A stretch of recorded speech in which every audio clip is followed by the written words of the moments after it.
नमस्कार, मी ॲडव्होकेट हनुमंत वाघमोडे.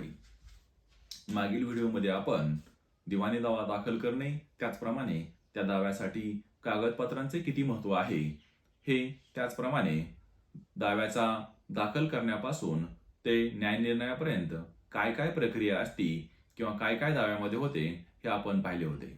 मित्रांनो, आजच्या व्हिडिओमध्ये आपण त्या दाव्याचा निर्णय लागल्यानंतर पुढे काय हा जो विषय आहे त्या संदर्भात आपण पाहणार आहोत.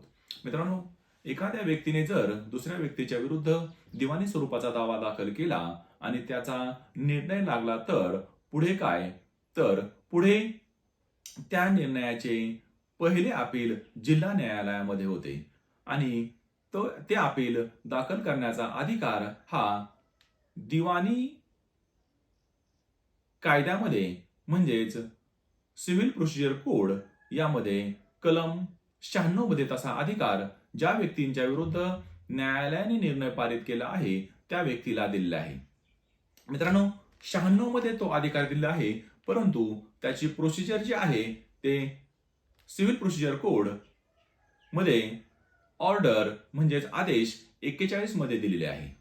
मित्रांनो, पहिले अपील दाखल करते वेळेस ॲपेलंट म्हणजे ज्या व्यक्तीला ते अपील दाखल करावयाचे आहे त्या व्यक्तीला मुदतीत अपील दाखल करणे आवश्यक आहे, ही कायद्यामध्ये अतिशय महत्वाची तरतूद आहे.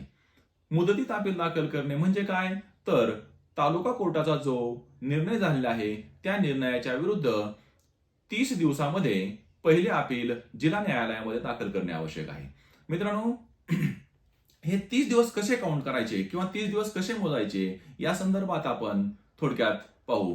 तर दिवाणी न्यायालयाचा म्हणजेच तालुका कोर्टातील न्यायालयाचा निकाल ज्यावेळेस लागतो त्यावेळेस ज्या व्यक्तीला अपील दाखल करावयाचे आहे त्याने सर्टिफाईड नकला मिळण्यासाठी जर त्या 30 दिवसाच्या आतमध्ये अर्ज दिलेला असेल आणि त्याला जेवढा कालावधी नकला मिळण्यासाठी लागला तो कालावधी त्या 30 दिवसामधून वगळणे आवश्यक आहे. त्याचप्रमाणे मित्रांनो, जर शेवटचा दिवस जर सुट्टीचा येत असेल तर पुढील वर्किंग डेला म्हणजेच ज्या दिवशी कोर्ट चालू आहे त्या दिवशी अपील दाखल करणे आवश्यक आहे.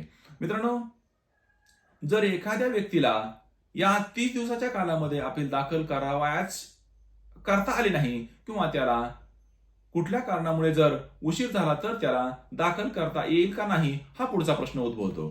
तर 100% त्याला ते दाखल करता येईल, पण ज्या कारणामुळे त्याला उशीर झालेला आहे ते कारण दर्शवून कंडोनेशन ऑफ डिले म्हणजेच लिमिटेशन ऍक्ट सेक्शन 5 नुसार तसा जिल्हा न्यायालयामध्ये अपील मेमो सोबत अर्ज दाखल करणे आवश्यक आहे.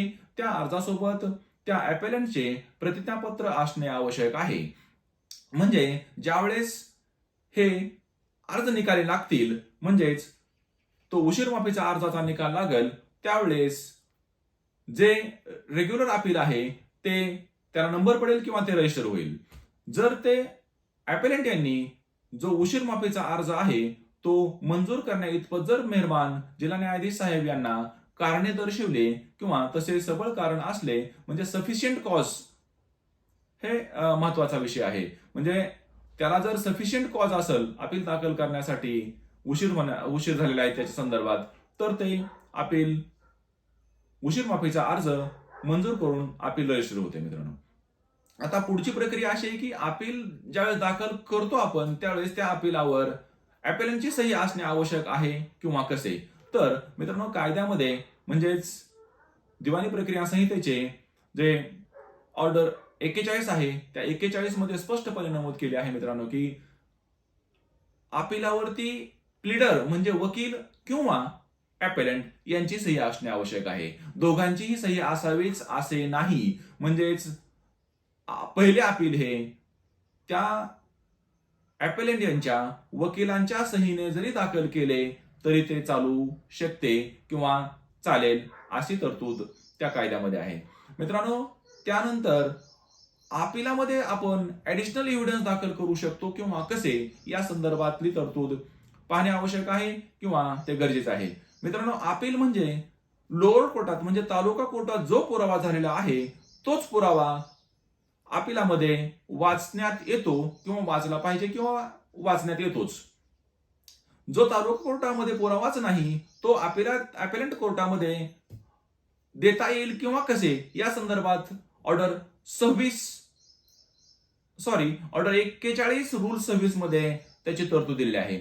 म्हणजे तालुका कोर्टात ज्यावेळेस प्रकरण चालू असते त्यावेळेस जर तो पुरावा अपेलंट किंवा रेस्पॉन्डंट कोणी दाखल करू शकतो, त्यांना जर तो पुरावा तालुका कोर्टात दाखल करते वेळेस जर उपलब्ध नसेल किंवा त्या व्यक्तींनी जर तालुका कोर्टामध्ये तसा स्वरूपाचा पुरावा दाखल करून घ्या म्हणून जर अर्ज दिलेला असेल आणि तालुका कोर्टाने जर तो अर्ज नामंजूर केला असेल किंवा तो अर्ज नाकारला असेल, म्हणजेच पुरावा घेण्यासाठी जर तालुका कोर्टाने नाकारले असेल, तर अशा परिस्थितीमध्ये जिल्हा न्यायालयामध्ये ऍडिशनल एव्हिडन्स दाखल करू शकतो.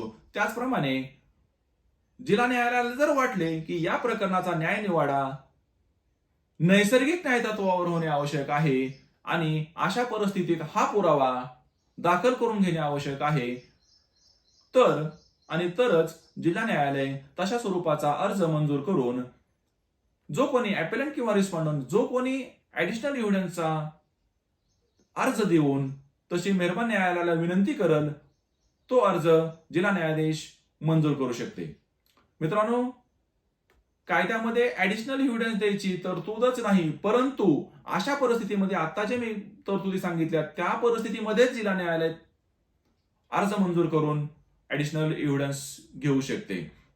आता मित्रांनो, या RCA म्हणजे रेग्युलर सिव्हिल अपील हे जजमेंट आणि डिक्री जर पारित झाले असेल, म्हणजे फायनल जर निर्णय झाला असेल एखाद्या प्रकरणाचा, तर त्याचे RCA होते, म्हणजे रेग्युलर सिव्हिल अपील हे होते. मित्रांनो, जर लोअर कोर्टामध्ये म्हणजे तालुका कोर्टामध्ये जर एखादे प्रकरण चालू असले आणि त्यामध्ये जर निशाणी नंबर 5 म्हणजे तूर्त मनाईचा जर अर्ज असेल आणि त्या अर्जावर जर निर्णय झाला असेल, तर ते अपील किती दिवसात दाखल करावे लागेल आणि त्यावर कोणते अपील होईल, तर मित्रांनो ते जे रेग्युलर अपीलला जो मुदतीचा क्रायटेरिया दिला आहे त्याच पद्धतीनं तो कायदा इकडे लागू होऊ शकतो किंवा लागू होतो. आणि जर मिसलेस अपील जे आहे ते MCA म्हणजेच किरकोळ दिवाणी अपील त्याला आपण म्हणलं जातो आणि त्याची प्रक्रिया जी आहे ती ऑर्डर 43 मध्ये अंतर्भूत आहे. आता हे मिसलेस जे अपील आहे ते कोणत्या आदेशाचे होऊ शकते, तर उदाहरणादाखल तूर्त मनाई अर्ज म्हणजेच एखादी प्रॉपर्टी विक्री करू नये किंवा त्या प्रॉपर्टीला कुणी हरकत अडथळा करू नये, अशा स्वरूपाचे जर प्रकरण चालू असतील तर मिसलेस अपील हे जिल्हा न्यायालय यांच्या न्यायालयामध्ये दाखल होऊ शकतात किंवा करता येईल. तशी प्रक्रिया ही दिवाणी प्रक्रिया संहिता ऑर्डर 43 मध्ये कोणत्या आदेशाचे मिसलेस अपील होऊ शकते या संदर्भात दिलेले आहे. आता दोन्ही अपिलांना पेपरबुक हा एक प्रकार आहे, म्हणजेच जे लोअर कोर्टामध्ये जे डॉक्युमेंट आपण दाखल केले आहेत किंवा लोअर कोर्टामध्ये जे कागदपत्र दाखल केले आहेत ते कागदपत्र आणि लोअर कोर्टामध्ये झालेला साक्ष पुरावा हा अपेलंट यांनी अपिलासोबत दाखल करणे आवश्यक आहे मित्रांनो. आणि त्याच्या प्रती म्हणजेच एक प्रत माननीय न्यायालयासाठी जिल्हा न्यायालयासाठी देणे आवश्यक आहे. एक प्रत जेवढे प्रतिवादी आहेत त्यांना प्रत्येकानं वेगवेगळी एक प्रत पेपरबुकची देणे आवश्यक आहे आणि ही पेपरबुकची प्रक्रिया जी आहे ते अपील दाखल करावयाच्या वेळेसच देणे आवश्यक आहे. परंतु अडचणीस्तव किंवा काही अडचण आली तर मेहरबान न्यायालयाला पेपरबुक दाखल करण्यासाठी आपण मुदतीचा अर्ज देऊन ही पेपरबुकला मुदत मागू शकतो आणि त्यामुळे ही जी प्रक्रिया आहे अपिलाची ती आवश्यक तेवढी माहिती मी आपणास दिलेली आहे आणि मी आता थांबतो. धन्यवाद.